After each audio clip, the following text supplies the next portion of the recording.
Vamos agora para o Café, Bolinho e Teologia, porque hoje o nosso querido professor Felipe Santos vai falar de um assunto muito top, gente. O Rei Davi. Vem para cá o som dessa banda, professor Felipe Santos. Fala para nós, Rei Davi, vamos lá. Gente, vamos pensar o seguinte. Durante um bom tempo, nós temos movimento de diversos povos ali, desde a Mesopotâmia, região do Oriente Médio, norte da África. E você tem como regra do jogo o que nós chamamos de politeísmo.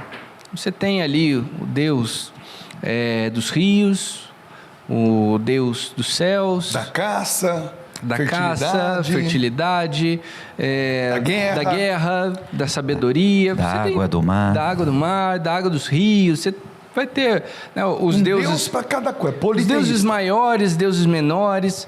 E ali, dependendo do que você quer, do que você precisa, é um Deus que você vai recorrer, é uma classe sacerdotal que você vai recorrer, é uma liturgia que você deve, né, obedecer, um tipo de oferenda que você precisa ir atrás. E aí, o que nos leva ao primeiro colocar desenho, o primeiro desenho. Bota na tela pra gente. Primeiro desenho. Nós temos aí uma linhagem, não só de pessoas, mas dessa transmissão, dessa ideia de que não, existe um só. É um só Deus. Ele fez tudo. Então, já é uma grande revolução na cabeça dessas pessoas. Porque como assim um Deus fez tudo? E como assim é um Deus que não tem imagem? É um Deus que ele não, a princípio, ainda não tem a sua classe sacerdotal, vai ser demorado para começar a construir, né, toda a metodologia de como honrar, né, esse Deus. Nós temos ali... Tudo começa com Abraão lá, né? Isso. Então nós vamos ver ali, junto com Abraão, esse começo de nova civilização. Entendendo que existe esse Deus, ele começa a se revelar para essa nova civilização, ele começa a conversar com esse Abraão, ele vai sair da sua terra, vai chegar ali na região de Canaã, começa uma civilização nova.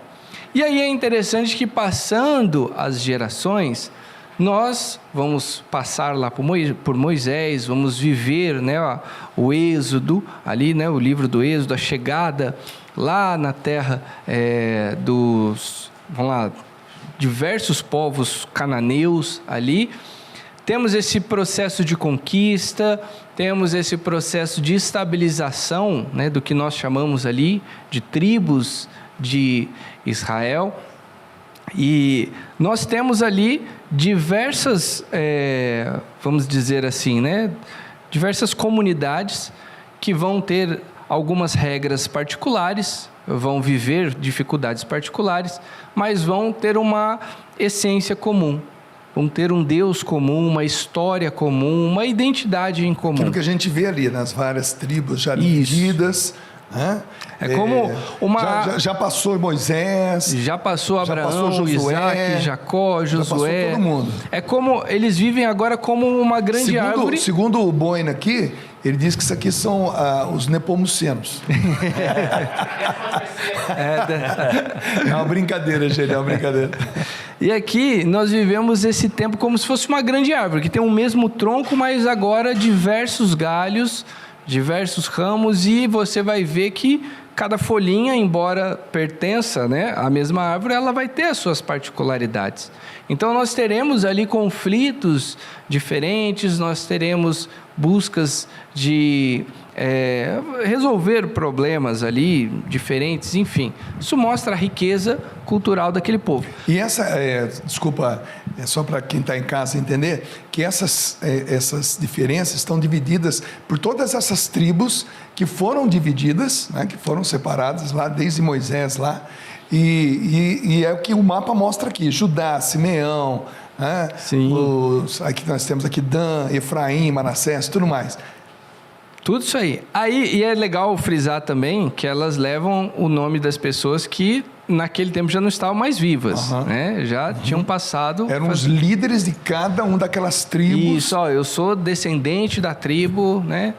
E aí é interessante que quando nós chegamos lá no livro de Samuel, primeiro livro de Samuel, nós vemos essa transição de uma civilização tribal para uma civilização monarquista. De juízes para reis. Exatamente. Você tem os juízes, que seriam líderes locais, que iam exercer ali a função de resolver os problemas ali. Porém, tem aquele argumento do povo com Samuel. Olha, os povos vizinhos, nossos adversários, eles são superiores porque eles têm um rei. E aí o Samuel fala, vocês querem mesmo ter um rei? Ó, o que vai acontecer? Certeza. Certeza? Não, nós queremos. E aí teremos o primeiro o rei Saul, e aí ele vai começar a se desviar do caminho, e começa já a entrar em cena o rei Davi. E aí é interessante, uma das passagens que eu gosto de trabalhar bastante, que nos leva ao segundo desenho. Segundo desenho, por favor. Nós vemos aqui louco. a pessoa do Golias. E é legal que ali em Samuel 17, 4, 6, mostra o poder bélico dos filisteus. Como nós vemos aqui, ó, você vê, acabou a divisão das tribos. Unificou tudo. Começou um processo de unificação, o reino de Saul ainda era bem pequeno, mas já começa a existir essa identidade. Somos um povo, temos agora um rei. E aqui do lado você tem os filisteus. Quem eram esses filisteus? O que a história, a arqueologia nos diz é que eram povos da ilha de Creta, que vinham dessa cultura grega, vieram para a região de Canaã, tentaram conquistar o Egito, não conseguiram e se instalaram ali. Então eles têm cultos, uma arquitetura muito semelhante à civilização grega ali da região de Creta.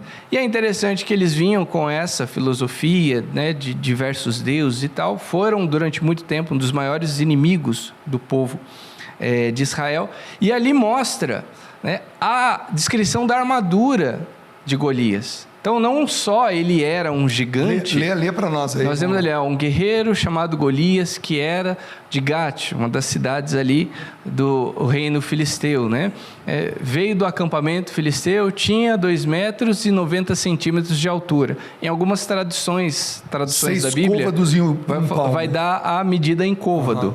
6 côvados e 1 palmo. E olha só que interessante, ele usava um capacete de bronze e vestia uma couraça de escamas de bronze, que pesava 60 quilos. Então, a armadura dele, essas escamas, isso mostra um domínio refinado da metalurgia que esse povo tinha. Para você colocar uma escama sobre a outra, para que dependendo da flechada que ele fosse tomar, essa desviasse. Então, ele tinha altura para isso, tinha treinamento para isso, para suportar. Por baixo, isso ia ser revestido de couro. Imagina você conhece muito bem o clima de Israel. Imagina você lutar naquele calor, com armadura de bronze. Gente, então, só para vocês terem uma ideia do clima de Israel, mais ou menos nesse ponto aqui, que é o ponto mais baixo do Rio Jordão, chega a fazer 56 graus. Eu já peguei 56 graus lá. É difícil. Agora, imagina com a armadura. É quase a temperatura de Patos e Cajazeiras lá na Paraná. Somadas. Então, você vê essa armadura por baixo, revestida de couro, com um cinturão grande para, se ele fosse tomar um golpe de espada de baixo para cima aqui, poder proteger. O escudo era gigante. Então, pensa tudo muito mais pesado para ele. E o pessoal do lado dos israelitas, eles não tinham um armamento desse nível. Nem todo soldado era tão brilhante quanto Golias. Mas o fato dele carregar tudo isso mostra a superioridade tecnológica dos filisteus com relação ao povo de Israel. E aí que nós vemos... Mais um desenho, por favor. Próximo. Terceiro desenho. Nós vemos a figura do rei Davi. Legal. O pequeno... o estilo mangá. Que é legal, né? E aí, algumas traduções da Bíblia vão falar que ele era loiro, alguns vão dizer que ele era ruivo, Eu gosto de retratar ele ruivo. Tez clara. Chega, algumas traduções chega a dizer que ele era de aparência delicada mesmo. Delicada. Então ele diz que ele era o mais novo dos irmãos. E aí também entra um elemento muito importante. que vai transcender a cultura judaica, que vai ser muito forte dentro do cristianismo, que é o quê? Ele é o pastor. Então, o primeiro, vamos lá, grande herói de verdade mesmo de Israel, ele é um pastor, né? Ele vai se indignar com as ofensas do Golias, ele vai para o campo de batalha e, usando um armamento infinitamente menor, ele consegue vencer a batalha. E é interessante que é esse jovem que vai acalmar o coração de Saul, e é ele que vai começar de fato, né, que vem de Belém ali, ele que, partindo dessa região aqui do sul de Israel, ele vai começar de fato uma expansão territorial, vai unificar o seu povo, né? E até hoje ele é o grande rei Davi, né? Então eu acho muito interessante que nós temos aí um personagem que é tão importante na história dessa civilização, que ele vai derrotar o gigante, ele vai começar a unificar o seu povo, ele vai exercer a função mais importante dentro daquela cultura, que é a questão, né, ao serviço de pastor. Então é muito bonito, muito interessante como que Deus realmente, por meio deste personagem, começou a mudar para sempre a história da humanidade. Fantástico, gente. Se você for na sua Bíblia, você tem lá o livro de Juízes, e depois você tem o livro dos Reis. E no meio, você vai ter o livro de Samuel, também 1 e 2, Aí depois de Reis é Crônicas, já, né? Mas o meio ali, você vai se encantar com essa transição de juízes para reis. É muito bacana, é bacana demais. Então, nós indicamos a Bíblia Ave Maria, edição de estudo, que vai te ajudar muito. Entrou com rock and roll, sai com rock and roll. Valeu!